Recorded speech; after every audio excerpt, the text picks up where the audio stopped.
What was Nintendo's takeaway from the E3 convention?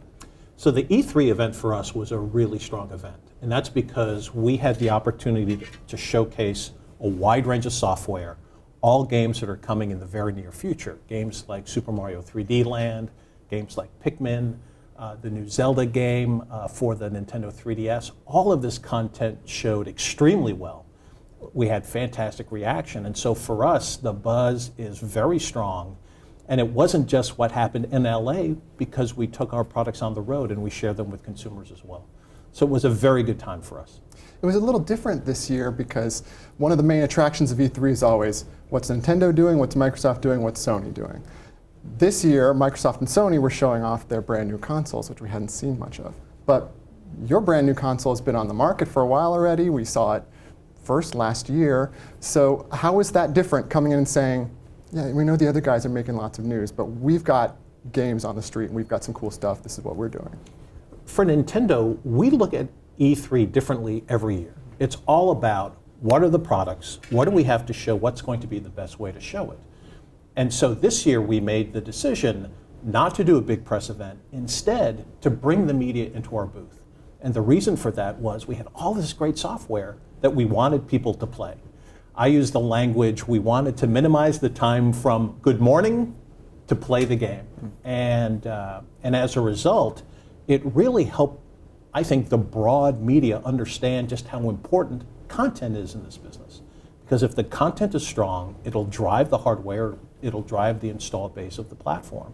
You got a big head start on the other consoles by releasing ahead of time. Do you feel like that was a successful strategy? Have you sold enough boxes now that you feel comfortable that you're ahead of pace then?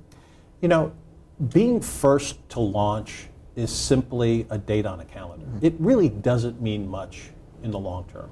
And that's because it all comes down to the consumer being excited about the proposition, the industry seeing new ways to play games, and having the product to really back it up.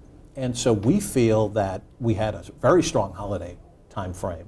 We feel very good about this coming holiday with all of the breadth of software that we have. And so for us, we feel that we launched when we had the right proposition, and we're going to continue driving the product forward with the software we have.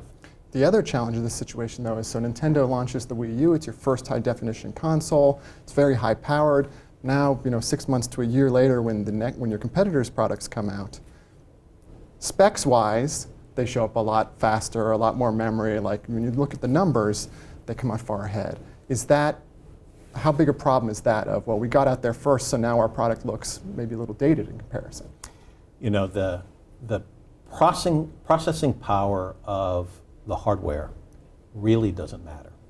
And I say that with confidence looking at the most recent generation of home consoles, where the Wii, which the broad industry looked at and said, boy, this seems to be underpowered, but sold 100 million units globally. And the consumer saw the innovation of the Wii Remote and the active gameplay we offered. Even if you look at the generation before that, it was Sony's product that was underpowered compared to the other two home consoles, and yet they won that generation. So in the end, it comes down to the games. The games drive the installed base. The games excite the consumer. And again, we feel very good about the games we have, not only from a first-party perspective, but from a third-party as well. So who is buying the Wii U? The Wii sold hugely in large part because you really expanded your customer base. There was a lot of families, there's a lot of people who bought their very first game console was the Wii. Who's buying the Wii U? Is that just the hardcore Nintendo fans, the people who've been playing Zelda all their life, or is it new customers? Our expectation is that we will also expand the user base with Wii U. And we're going to do that, again, through the power of the software. In fairness, if you look at the key top-selling software that we've launched to date on Wii U, it's Super Mario Brothers. So it's a more traditional Nintendo fan favorite. So guess what? The user base today is narrowly defined as the Nintendo fan. But as we launch more of our own first-party content, and as more third-party content comes, we'll see that user base expand. And as it does, that's what's going to drive the volume. So we're talking a lot about the Wii U and about this new console generation, but the Wii, which has been a phenomenal seller, isn't going away. It's still staying on the market. So now with two consoles on the market together, how do you approach that from a sales perspective? Are you marketing these two consoles to different groups? Is one the intro console for new gamers, and the other one is once you get into it and you want to upgrade?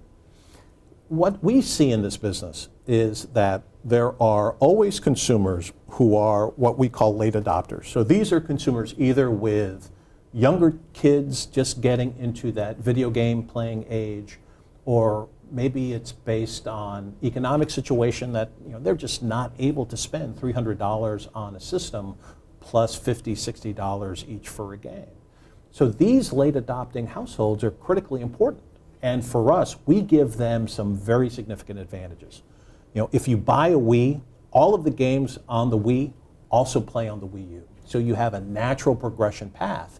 And our competitors are not doing that with their new systems. There is no upgradable opportunity, whether it's for the 360 or the PS3. So for us, we think we're providing some very significant advantages to the consumer, that they can play Mario, they can play Zelda, and they've got a ready path to the Wii U. I know you're going on Jimmy Fallon tonight. For what, the 7th time, you said? In the time that you've been at Nintendo, you've seen this industry go from a large but still kind of niche, a hobby business perhaps, to really being mainstream culture and entertainment, as big or bigger than music and Hollywood, and really thought of a lot of times along the same lines. You're going on Jimmy Fallon. Video game executives didn't used to do that. How has that felt, watching the industry sort of evolve culturally to become, this is just, everybody does it now. It's not a thing that for just a small group of fans. It's interesting. Obviously, we do a lot of research on this industry, and we track consumers' behavior.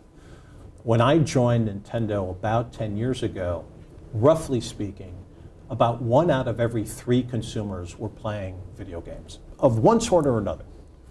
Today, that number is closer to 3 out of every 4.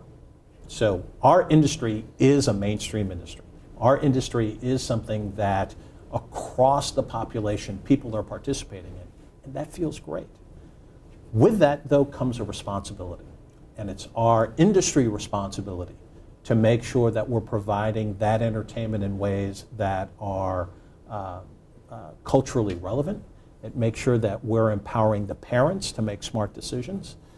It's incumbent upon us to have a range of games and a range of experiences versus the same old thing just wrapped up in a different skin. And so we take that responsibility, at least from a Nintendo perspective, very seriously.